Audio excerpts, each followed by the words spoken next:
Excuse me. All right. Audio seems to be looking good here, so we'll give everybody a couple moments to get connected. For some reason, my remote computer is lagging very badly, so I'm going to be local here on this computer. So if I'm looking down a lot, forgive me. I'm reading your comments and trying to stay up to speed on everything. Let's see, where are the comments anyway? Because they don't show them real easy on here, and they have all these helpful things like tips, cross-post your video to more pages, save your settings for next time. You know, gee whiz, okay, great. There we go. Is that it? There we go. Now I got comments. Good morning, Ron. Good morning, Wendy. Wendy. I saw welcome and the W and the R reversed, and then I did my dyslexic thing, I guess.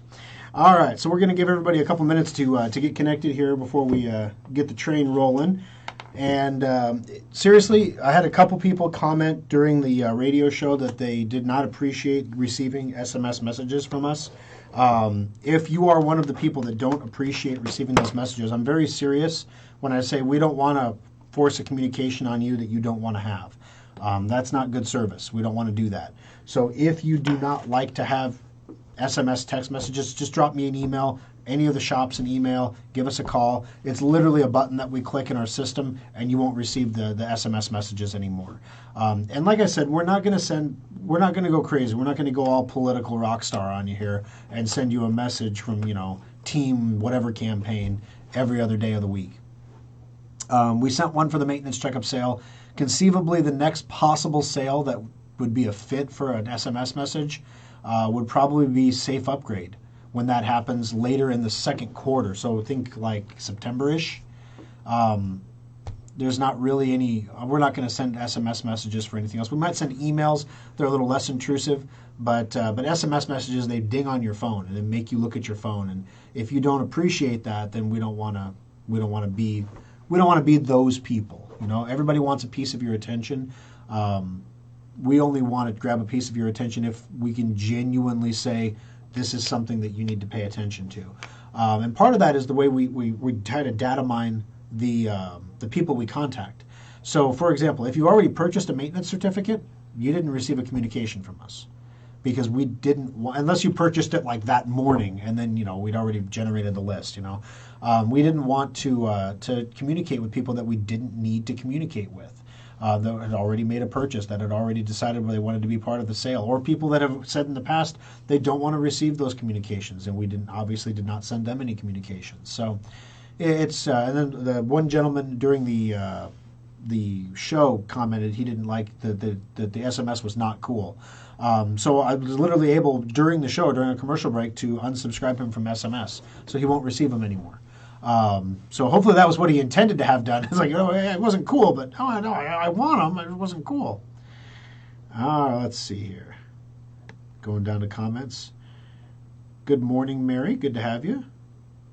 Mary says, you're working on a program to automatically refund the warranty, or we're still going to get the opportunity to review via reminder. Yes, absolutely. So the problem that we have is when we send out it's kind of funny, when we send the emails to remind people about their warranties, they don't respond.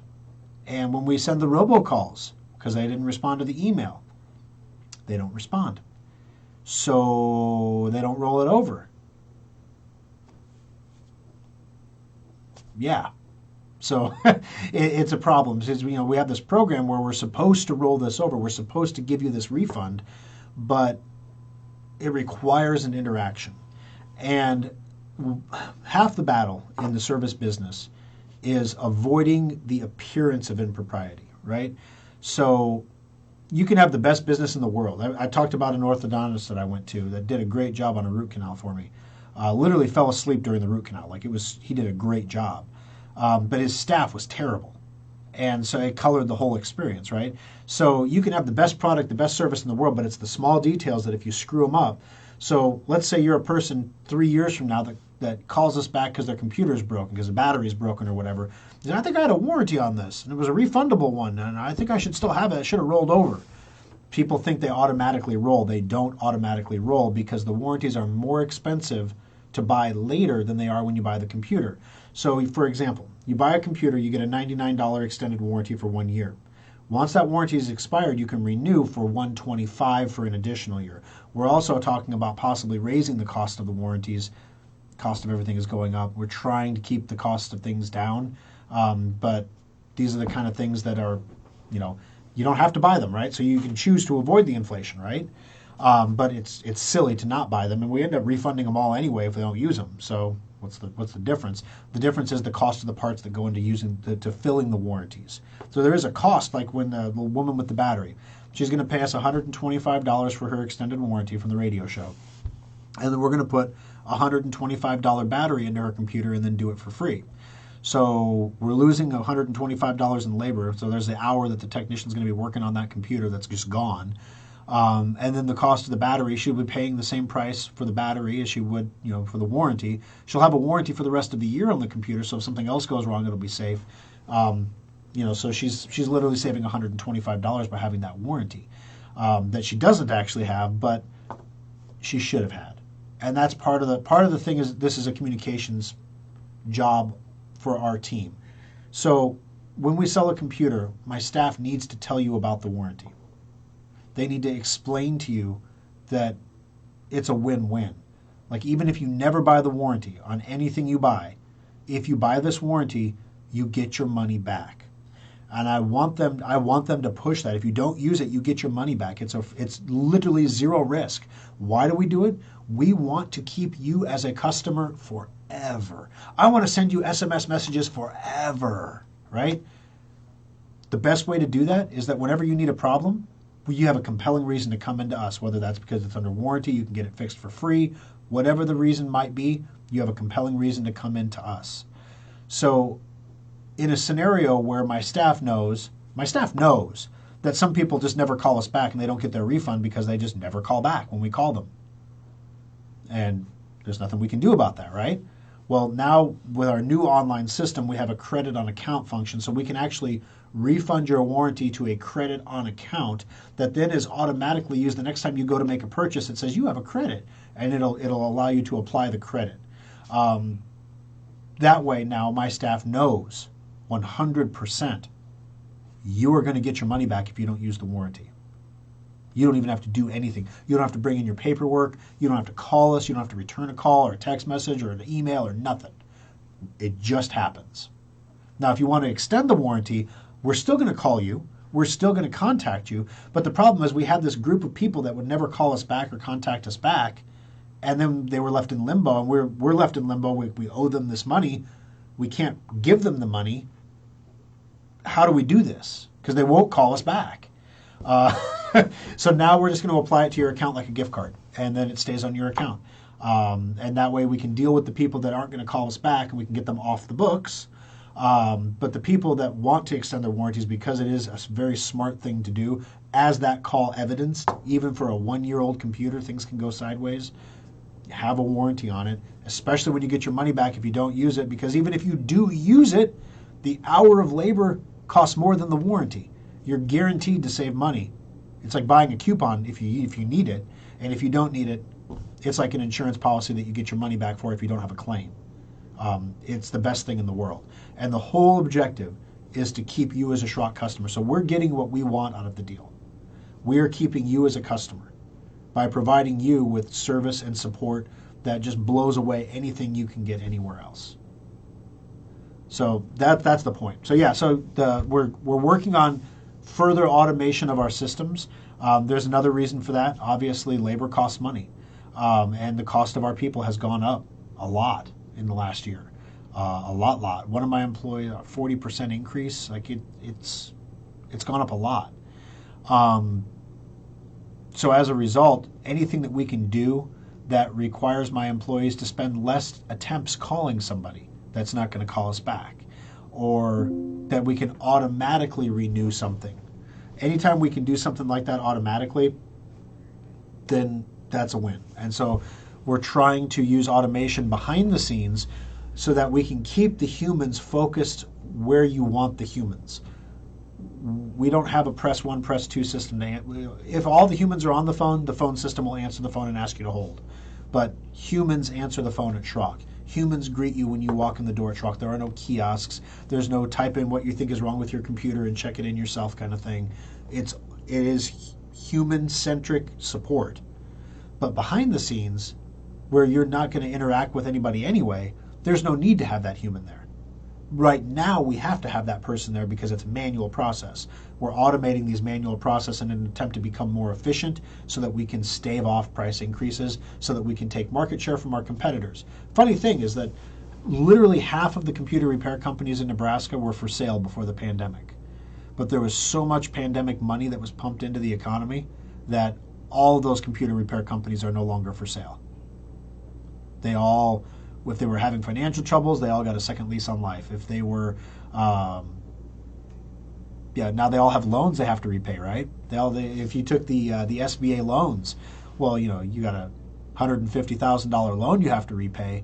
You're not going to stop operating. You're going to keep operating to generate the revenue to repay the loan. And yeah, it's going to take 30 years, but you can see how this has panned out. So these are businesses that the owners wanted to move on for specific reasons. Some of them were health reasons, some of them were burnout, some of it was bit off more than they could chew, or they didn't understand how they the computer world changes so quickly. And we went from a world where people had multiple computers in their house to a world now where you have maybe one or two computers plus smartphones. So how do you get into, do you start fixing smartphones? At Schrock, we thought about it. We bought all the tools, we did everything, we started getting our guys trained up. And when we were training them up and we were looking at how long it takes to actually do the repair work and what you can charge for the repair work, it's not profitable. It's just not profitable at the prevailing market rate. And everything in this industry is based on price in the cell phone repair industry. People call and say, how much does it cost to get a screen in an iPhone, whatever? And they're going to go where it's the cheapest. They're not going to ask you, are you using OEM replacements or Apple Genuine replacements? They're not going to ask you how many screen replacements do I get under warranty. They're not going to ask you, they ask about price and that's it. And we made the decision that if a customer comes to us and says, hey, we want Schrock to replace my screen and my iPad, we can do it. And we have all the tools to do it. And we'll do it. But it's not going to be the same price as what you would pay at a cell phone repair store that's using cheapo OEM parts. Literally, the way that these stores work, they replace your screen with the cheapest generic screen they can replace it with. And then if you come back under a warranty, when they replace it a second time, they'll use a higher grade screen. And if you come back a third time, then they'll use the genuine screen to make sure you don't come back again. Because only 10% of the base screens are defective over a year. So if you've had a phone replaced with a screen replaced and the screen started fritzing out like 6 months later, it was a cheap screen replacement that fritzed out after 6 months, conveniently after the warranty expired. And we just didn't want to play that game. That's not good service. We didn't want to do that. Alrighty, let's see here. Scrolling up. All right, why do I still receive voicemails from blocked numbers on Verizon? I don't know. Maybe because the phone doesn't ring because it's a blocked number, but they can still leave a voicemail because that's not a block service. I'm not sure. I have a plan that we had with Sprint. It was a business plan. And now, of course, T-Mobile bought Sprint, so I'm a T-Mobile customer now. But it is such an attractive plan that I don't think we're ever going to leave unless they take it away. We have 5 phones on this plan with unlimited everything for like $400 a month. Which, if you bought cell phones, you know that you're getting away for $70 a month is a deal for a single device. But 4 phones, unlimited text, unlimited calling, unlimited everything for $400 a month on a business plan is pretty phenomenal. So unfortunately, I'm not with Verizon, so I couldn't honestly tell you. But yeah, I'm not super happy with T-Mobile from a service perspective. Ironically, if you ever need anything from T-Mobile, don't go into the local stores. They can't do anything. Call the 611 repair number and talk to the people in Las Vegas because they can do everything like that. I was literally standing in a T-Mobile store. My son got a new phone. We're moving his phone number from his old phone to his new phone. Pretty straightforward stuff. He's got a child lock on there. He's 15, so his phone doesn't have full access to the internet and everything. Imagine that, right? You can do that, parents. they couldn't move his phone number because the child lock was on, and because Apple's child protections blow. When you turn them off, they don't turn off. When you turn them on, they don't turn on right away. It takes time for it to propagate or whatever. Or sometimes it just doesn't work and you have to reset the whole device to get it to work. They couldn't move the phone number with the child lock turned on because they couldn't turn off Find My iPhone, and they had to do that before they could move the number. But somehow the lady in Las Vegas was able to do it like that without us turning anything off. So who the heck knows? But anyway, they got it done. Good morning, Nan. Good morning, Roger. Good to have you. Hi, Karen. Aaron's with us. Slept through the first hour. Don't worry, Aaron. It'll be on the website. You'll be able to see it there. One fun fact: did you know that Sergey posts all the videos to the website? And Sergey is a native Ukrainian who is a Canadian citizen now who lives in San Francisco, I believe. So he gets around, but it's kind of our little Ukrainian connection here at Schrock, basically. All righty. Let's see. Good morning, Schrockville. May we all be nice to everyone. That's right, Mark. No need to be mean to everybody. We're all on the same team. That's one of the things that I think a lot of people are going to start realizing here. You know, yes, inflation is bad, but you know inflation in China is only 1% right now? Why is that? Why is inflation only 1% in China? Well, what we're seeing is inflation in input goods, input costs that are being passed down the supply chain. Well, number one, China has, it's almost like they knew what was going to happen because they bought tons and tons and tons of wheat and corn and oil and all these commodities. It's almost like they knew the price of the commodities was going to go through the roof, so they stockpiled a bunch of it. Then, you know, we don't make any commodities here. We don't get our own oil anymore. We don't mine. We have a rare earths mine right outside of Beatrice, Nebraska, but they're so tied up in bureaucracy they can't extract the minerals. You know, we can't get our own stuff. And so as a result, we don't have these commodities. So we have to buy them from other people. And as the cost of the commodities goes up for various reasons, whether that be pandemic related or shipping, supply chain related, or Ukrainian war related, there's a lot of reasons why things are going up right now. And as they go up, we're going to pay more and more and more. But see, China produces their own stuff. They've got their own mines going. They're doing their own oil. They're buying the cheap Russian oil. You know, they're doing all the things that they need to do to make sure that their people are seeing low inflation. They have their own economic concerns over there. I'm not saying I want to be like China. I'm just saying if we produced more of our own stuff, we wouldn't be seeing some of the inflation that we're seeing. And I think people are going to start to realize that. And you know, that's very big picture. It's going to happen in small ways, like, you know, the price of gas is really high because we don't do our own oil. You know, we don't drill our own oil anymore. Why was the price of gas lower before? It wasn't a miracle. We just drilled our own oil. That's it. You know, why is it that the price of this or that or the other is going up or down? Or, you know, why can't bottlers get glass bottles right now? Why is that? You know, so there's all kinds of weird little things like that are happening in the economy. You'll notice you go to Hy-Vee and you get those delicious Hy-Vee cookies. Sometimes you get like the official Hy-Vee clamshell container, and sometimes you get like some plasticky looking thing that looks like it came from, like, I don't know, some cheap restaurant supply store. It's because they can't get the regular containers. Why? We don't make them here. Why? Cost of molding plastic here is like 10 times higher than it is in China. Why? Labor. There you go. And raw materials. Depends on the plastic you use. Plastics can be made more cheaply in China because they have access to cheaper oil. And quite honestly, they have less restrictions on the manufacturing process. Now, there's trade-offs there. Do you want Chinese smog? No, we all want clean water and clean air, but I think we can find a compromise somewhere where we can at least make our own stuff. Like, I sat down looking at these computer cases. What would it take for us to manufacture our own case? I was like, what happened? What if we couldn't get cases from China? Because that's where they all come from, all of them. What if we couldn't get them from China? How would we manufacture our own case? Well, we could make it out of wood. You don't want to buy anything that I made out of wood. You really don't. Well, then what about glass? Well, a glass side panel is nice. You know, what about 3D printing? Could we 3D print a case? Maybe. Would it be cheaper? Probably not. But if we couldn't get them, is it a viable alternative? So you start asking yourself these questions about how you could do this, or like maybe we start stamping our own, because literally the problem with computer cases, like with every other thing, is if you make enough of them, the process becomes inexpensive. The problem is making enough of them. And when I say enough, to make computer cases, you need to make 500,000 of them to make the process cost effective for the creation of the plastic molds and the stamping of the metals and all this stuff and the assembly cost. You have to make like 500,000 cases just to make them affordable. Schrock doesn't need 500,000 cases. You know, we're gonna sell maybe 100 cases during the ultimate upgrade sale.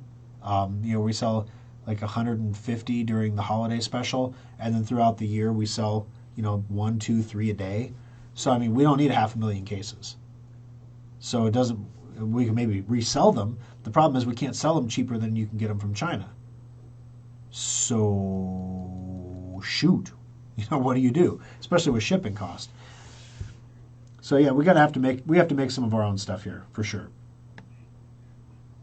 Okay. Aaron, my mom used to fall asleep during root canals, and it wasn't from anything the dentist gave her. She'd go to sleep whenever she wanted to. No. I was just tired, I think. John says, leave me on the reminder list, please. My comment was purely over-the-top sarcasm because... Oh, no, John, I understood that your comment was sarcasm. I did understand that one. I didn't remove you from the list, John. Let's see. Cheryl. Good morning, Cheryl. Good morning, Roger, Richard. Steve, there is a limited number of Bitcoin or Ethereum and other coins, so they each have their own algorithm. Okay, great question. So with cryptocurrencies, every different coin that you hear about is a different entity with different rules and a different blockchain. Some coins... All right, this is what always confused me when my dad would talk about coin collecting. There are coins and there are metals. And a metal looks exactly like a coin. But it's not a coin, it's a metal. Okay. Don't worry about why. Don't worry about how. Just accept it. Just like I did when I was a kid, it's a metal. If you Google it and you can't find that coin, look for a metal. You'll find it. So there are cryptocurrencies that are their own coins, like Bitcoin is its own coin, and Ethereum is its own coin. And then there are tokens. Tokens are like subcoins, think about it, like metals, that look and act like cryptocurrencies but are based on their big brothers. So, for example, you may have heard of Tether, a stable coin called Tether. It's based on the Ethereum blockchain. So when you use Tether, you're using the Ethereum blockchain. So there is a cost to using that chain, and the cost is Ethereum. So the comment that's probably leading to some of this is I mentioned that the 19 millionth Bitcoin has been mined this week. Why is that significant? There will be 21 million Bitcoins, and that is it. At the rate at which they will be mined, which is controlled by a process called difficulty. In other words, the faster people mine Bitcoin, the harder it becomes to mine Bitcoin. If we got quantum computing tomorrow, if somebody got a quantum computer and tasked it on mining Bitcoin, for 14 days, they would become wealthy people, and then the difficulty would adjust, and no one would be able to mine a Bitcoin anywhere. And then, 14 days after that, the difficulty would adjust again. So basically, the difficulty of how hard it is to mine a Bitcoin fluctuates with the speed at which Bitcoins are being mined. So we know that it's going to take 140 years, roughly, to mine the remaining 2 million Bitcoin that exist. So Bitcoin is 10 years old this year. So in the first 10 years, we've minted 19 million Bitcoin, and in the next 140 years, there will only be 2 million more. Why am I going down this road? There is value in scarcity. That is true of anything. Why are Babe Ruth rookie cards worth a lot, or Babe Ruth signed baseballs worth a lot? Well, he ain't signing baseballs anymore, guys. We have the ones we have, and that's it. And you're going to lose some things to attrition. There's going to be fires. There's going to be kids that get a hold of the Babe Ruth cards, right? Things are going to happen to the existing cards. The supply is only going to get more rare over time. So Bitcoin, there are 19 million Bitcoin in existence, but there are not 19 million Bitcoin in circulation. Why? People have lost their Bitcoin. Early on in the days, they had to send Bitcoin to an incorrect address. Well, it sends just fine, but the address on the receiving end was incorrect, so it was never received. So it's just sitting out there on the blockchain. It can't be claimed by anybody. It's lost forever. It'll never be claimed by anybody. So there aren't 19 million Bitcoin circulating. But let's just assume, for the sake of simple discussion, that there are 19 million Bitcoin, and there will only be a total of 21 million Bitcoin. How many millionaires are there on the earth right now? Let's take a look. How many millionaires are on Earth? As opposed to Mars, I guess, right? Okay, number of millionaires in the United States, there are 21,900,000 of them. China, there are 5.2 million. In Japan, there are 3.6 million. In Germany, there are 2.9 million. Blah, blah, blah, blah, blah. So, we can easily say, just in the United States, there are 21.9 million millionaires as of 2020. So the pandemic has exploded this. Rich people got richer. So that's 39% of all the millionaires on the earth are in the United States. There are not enough Bitcoins for every millionaire, for half of the millionaire. There are not enough Bitcoins for 1/3 of the millionaires on earth to each have one. Okay, so it's a scarce commodity. What other scarce commodities do we have? Well, we have gold. Why is gold scarce? Well, gold is hard to find. You got to mine for it. You got to dig it out of the ground. And then when you get it, you have to refine it. It doesn't just come out in perfectly pure little gold bars. You got to like smelt it, crush the rocks, and get the gold out and smelt it, and take out all the impurities and separate the metals and do all that. You have to refine it. Then you have gold.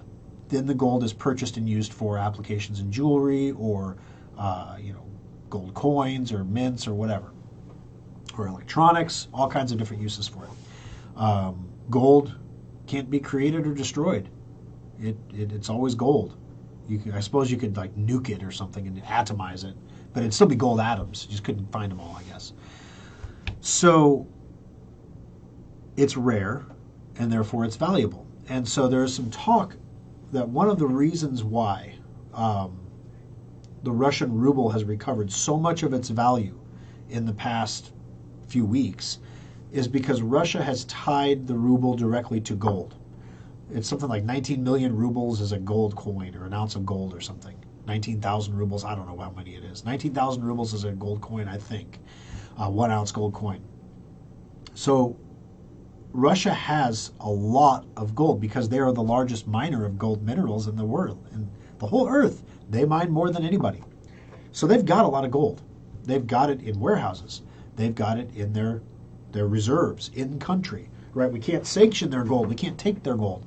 They don't need to buy or sell their gold. All they need to do is prove that they have it, set it aside, and say it backs the ruble. Now, is that a long-term strategy? I don't know. But it's stabilized the ruble because it's sound money, right? So they've tied the value of the ruble to the value of gold, which is ironic because the value of gold can also be measured in dollars. In fact, a lot of the world measures it in dollars.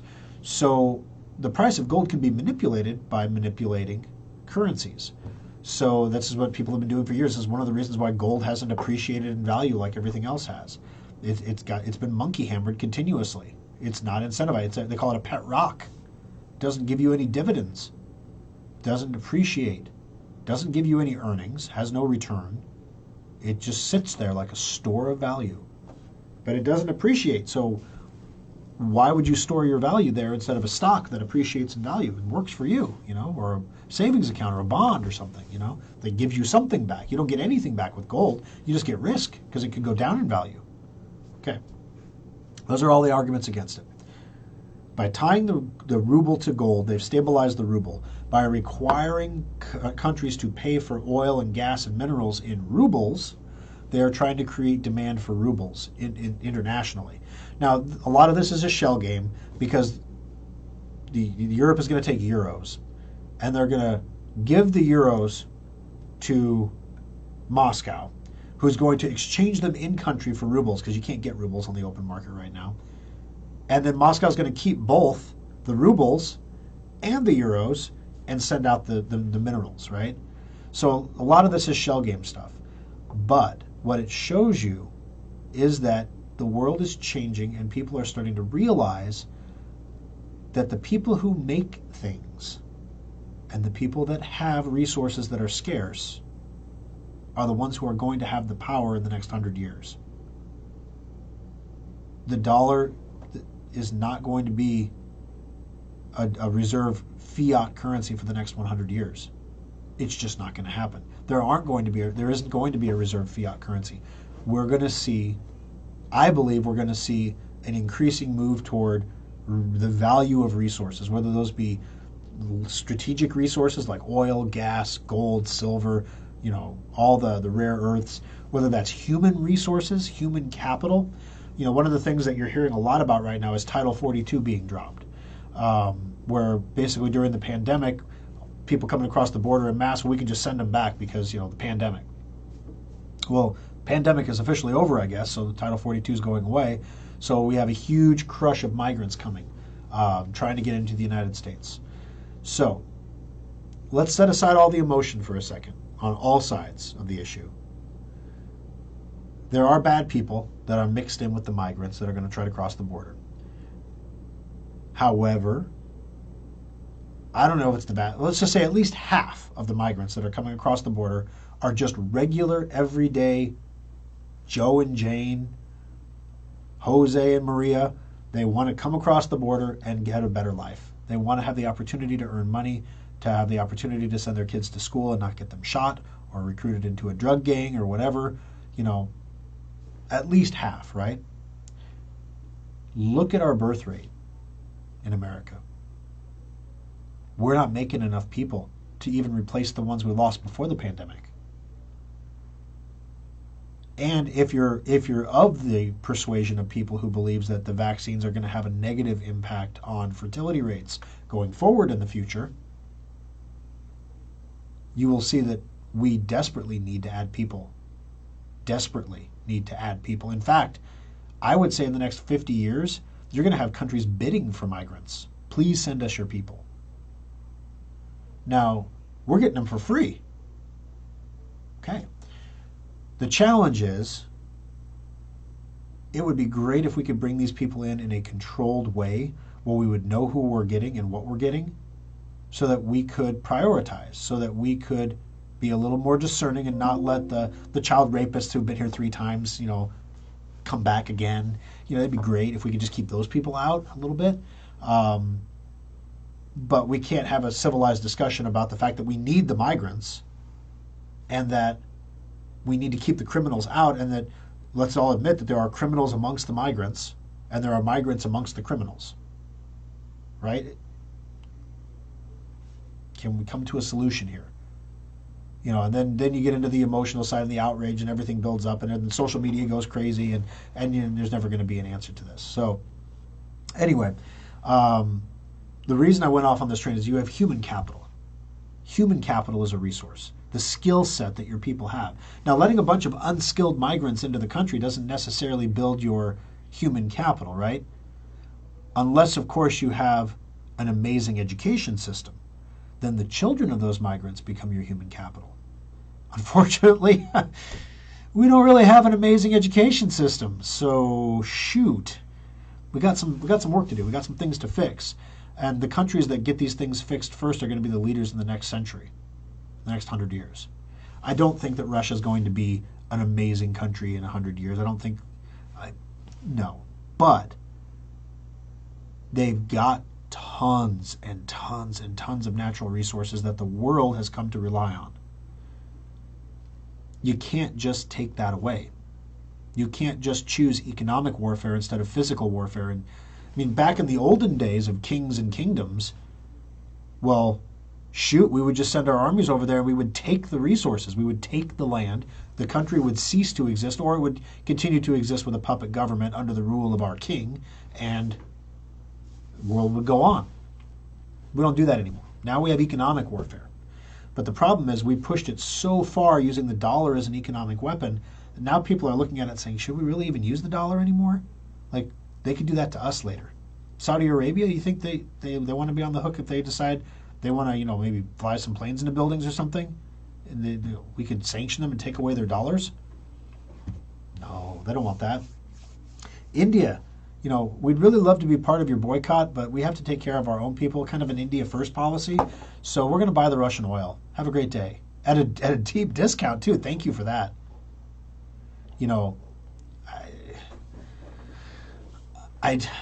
There's going to come a point where one of the oldest realities, I think, is going to hit home for regular people. If you don't produce, you can't consume. Or put more simply, you don't work, you don't eat. And it's not you don't work at whatever chosen field you would like to work at in your dreams and make a difference in the world, which is great if you can get it. It's a great gig if you can get it. But no, you'll work where the job is, at what the job needs to be done, at the wage the job was paying. Now, you can find a different job if you want, but someone's going to do this job. Someone is going to mine this coal or mine this gold or work in the rare earth mineral mine or refine this oil or do this drilling in the shale patch. Somebody's going to do this job.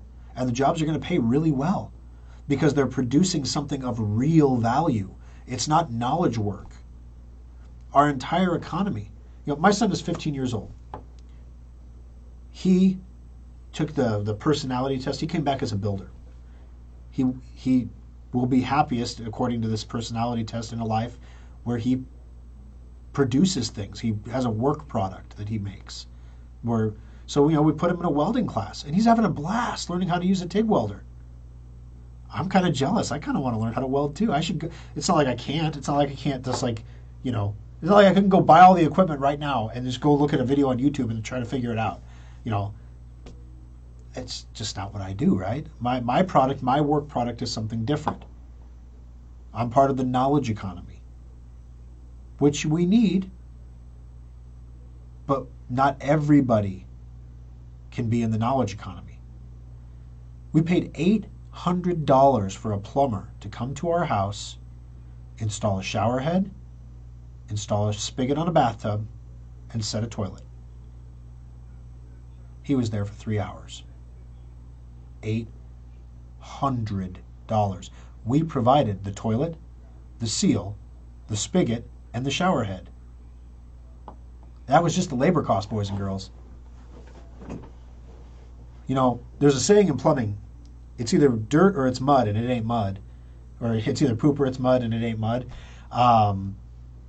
So as long as you're willing to deal with that in your day-to-day job, you can make, $250 an hour as a plumber? Who would be ashamed to be a plumber? What parent is going to sit back and say, I really wish my kid was a doctor? Do you know how hard doctors have it? How much it sucks to be a doctor? You have to work your butt off. You have student loan debt that's mind-boggling. You have insurance costs that are overwhelming. By the time you're done paying everything that you've had to pay to get to where you're at, you're not doing as good as the plumber. Why is it that people look down on people who are plumbers or carpenters or people who actually have skill sets that can produce a work product? I think we're going to see a return to that. I pray we will.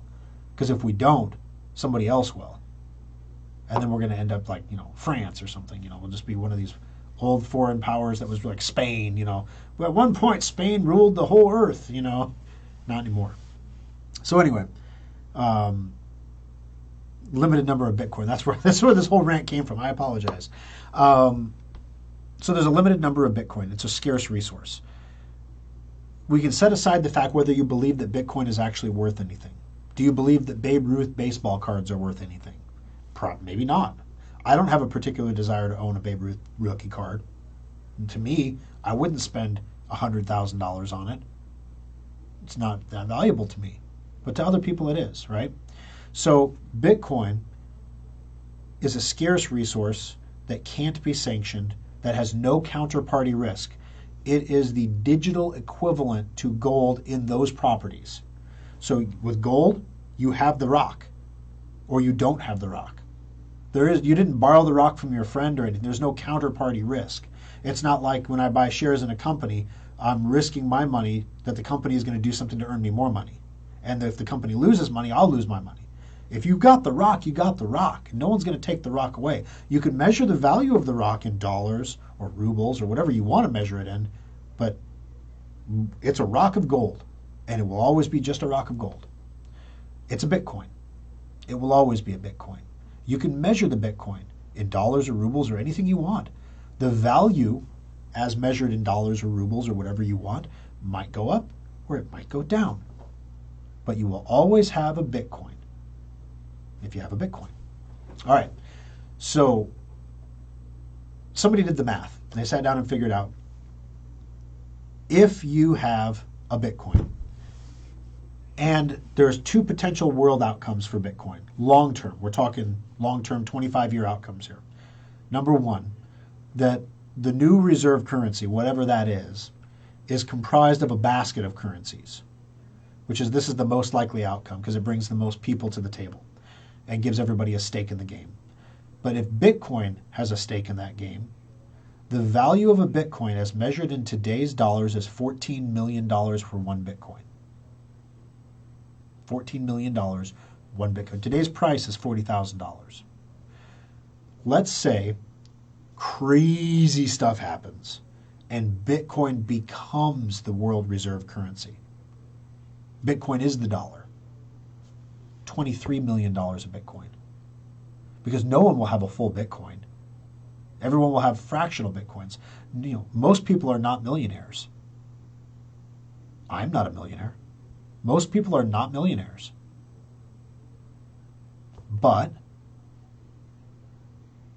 they have fractions of millions, right? So you might have $100,000 in your retirement account. You're not a millionaire, but you got $100,000. You're 1/10 of a millionaire. So you might not have a full Bitcoin. You might have 0.1 Bitcoin. You might have a fraction of a Bitcoin. And you can break it all the way down to a Satoshi, which is like the penny of the Bitcoin. That's the smallest denomination is a Satoshi, and that is, I think there's 32 million Satoshis in a Bitcoin. So literally a Satoshi has a value of about 50 cents, according to the most optimistic, rosy Bitcoin forecast, if Bitcoin would become the world's reserve currency. So Bitcoin is becoming harder to get because it's mining at a slower rate. There's only 2 million left. It's going to take 140 years. At the same time, the value of Bitcoin is going up because people are realizing that having an asset that you can send through a war zone, having an asset that has no counterparty risk, once it's sent, it's sent. It can't be unsent. Whoever has it, has it. Whoever doesn't, doesn't. There's scarcity, there's value in that. So there's a lot of different ways you can slice it up, but that's the whole reason why the scarcity of Bitcoin is important. Ethereum is actually is the opposite. It's a I can't think of the word, deflationary asset, because you actually consume Ethereum when you use it. So all the things that are happening on the Ethereum blockchain are actually consuming Ethereum, and it's minted or created now. It used to be mining, but now it's going to be staking soon by people earning interest, basically, and that's where new Ethereum comes from. Right now, the pace that Ethereum is being burnt at exceeds the pace it's being created at. So right now, it's deflationary. Could that change? Yeah, possibly. But in the meantime, it's outperforming Bitcoin recently, for sure. Now that we've given Coinbase or BlockFi all of our financial credentials, blah, blah, all that stuff, how concerned should we be that our info is now theirs forever, having heard horror stories that you can't delete BlockFi accounts? Yeah, the Know Your Customer laws. I mean, it's the United States government that's making that happen. They don't want to keep that information. They don't want to collect it. Most of them use third-party companies to collect the information. When you link your bank account, they use a third party to do that even. So how worried should you be? You can't do anything about it. I'm a big fan of not worrying about things I can't control. So the only thing you can control is not participating. It's just like everything else in the modern economy. You can have all the privacy you want as long as you don't participate. Good morning, Bob. Good morning from Seattle. Wow. Is Pure Talk Sell any good? I haven't heard of Pure Talk myself, but most of the smaller cellular companies are simply purchasing the cell time from the larger companies and reselling it under smaller brand names.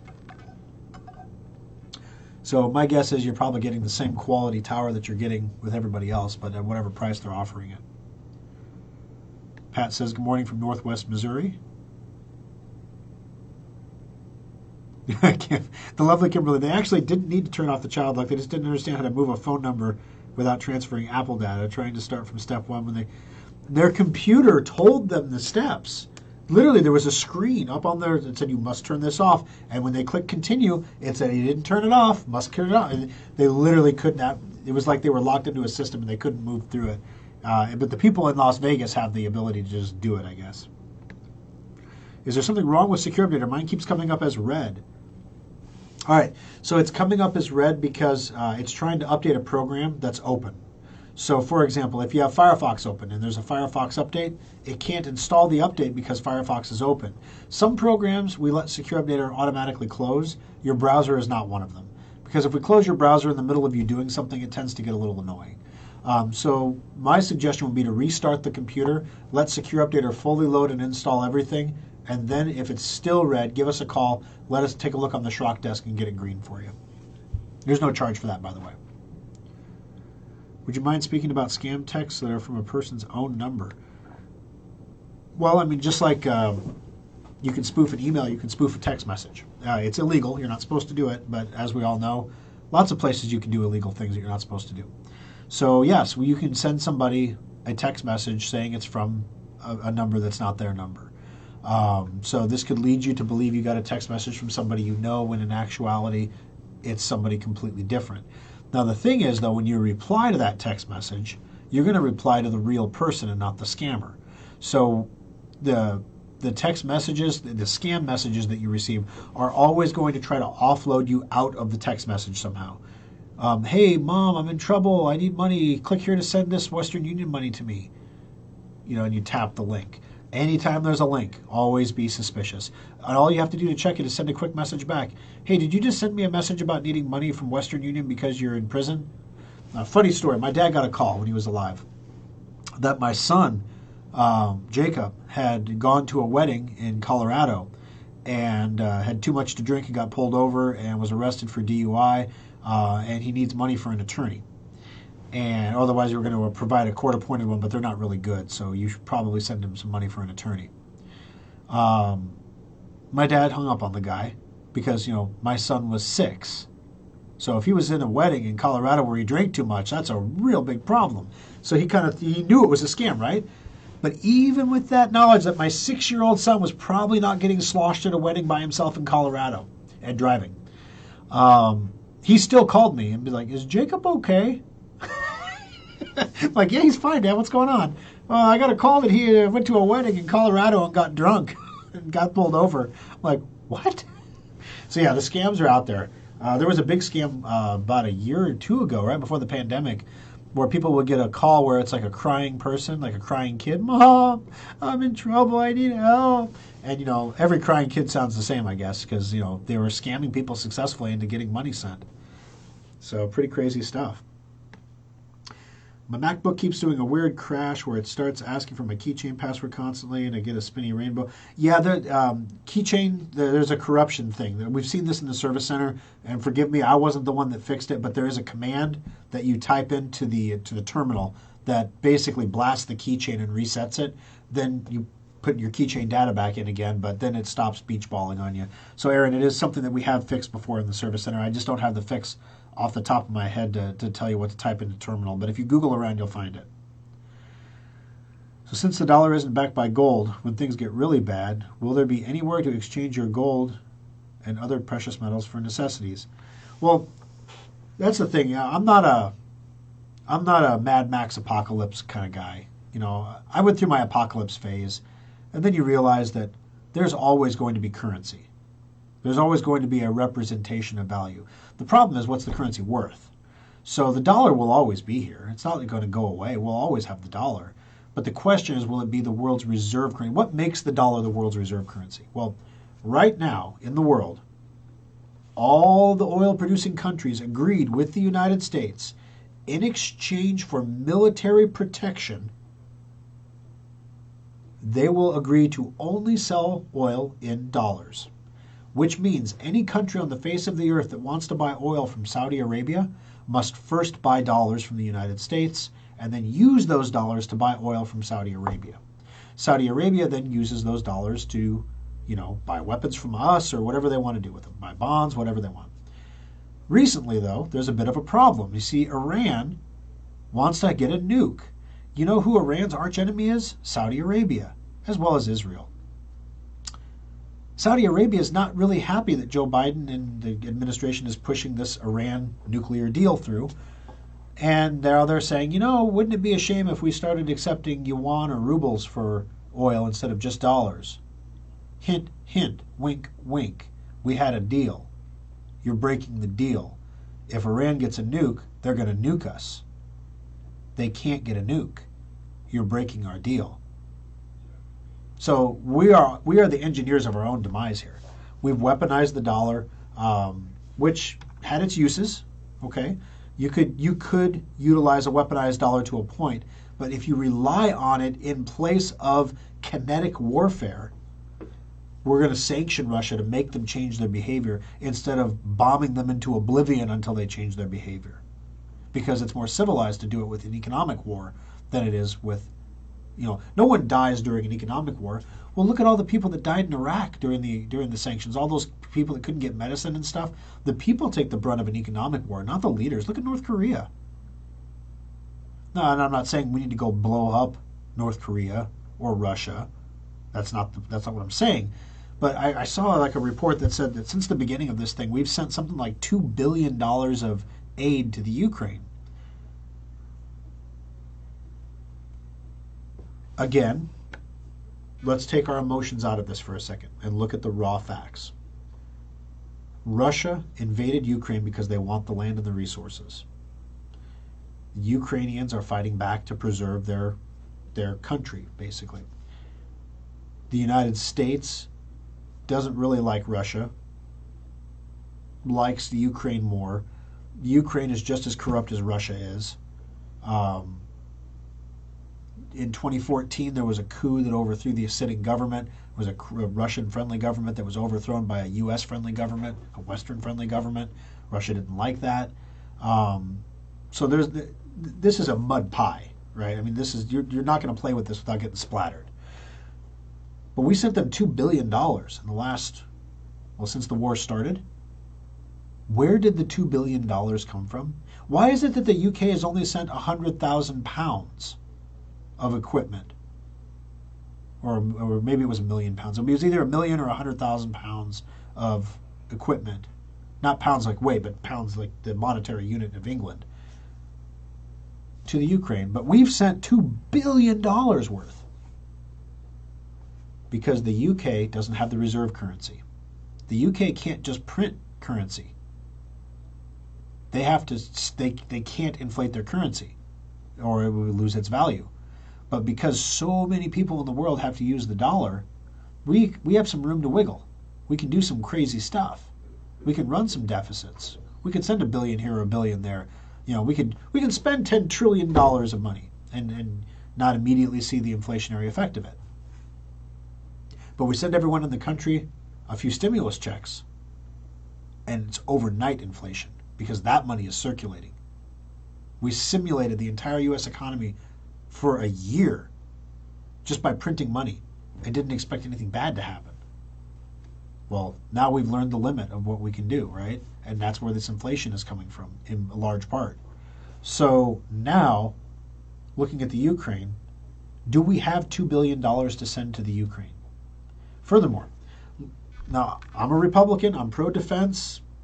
Guys, the Ukraine just turned the Russian army back using infantry weapons and Soviet-era anti-aircraft systems. Do we really need to be spending as much as we're spending on new defensive weapon systems?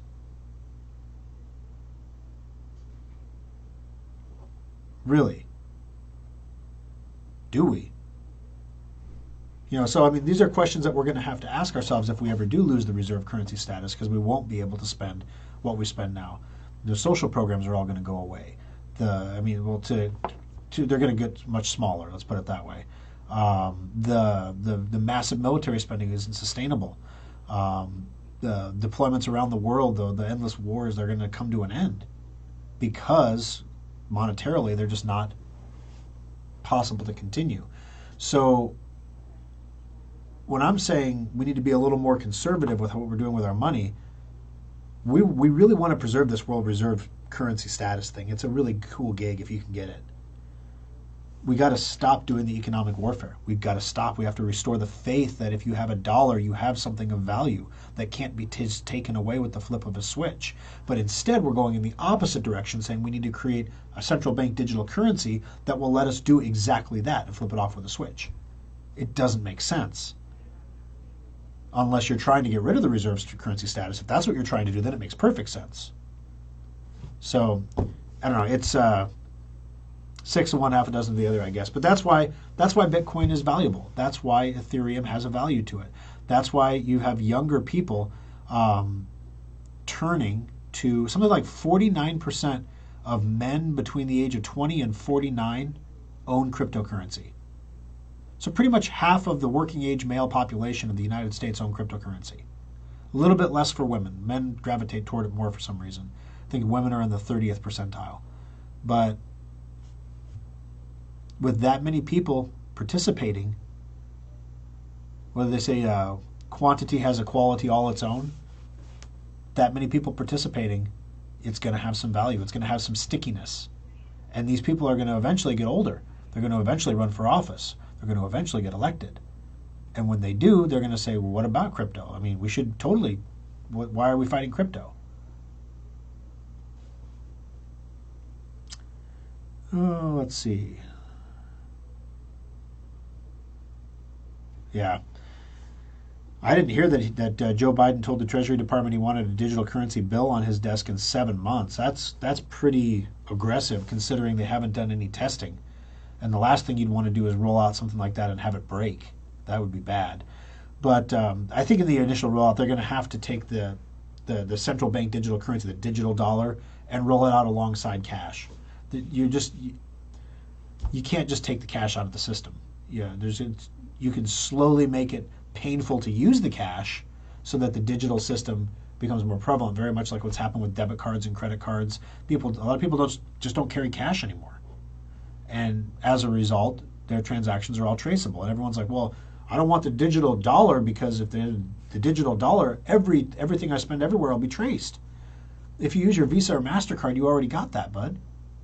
That's already being done. If you use your debit card, it's already being done.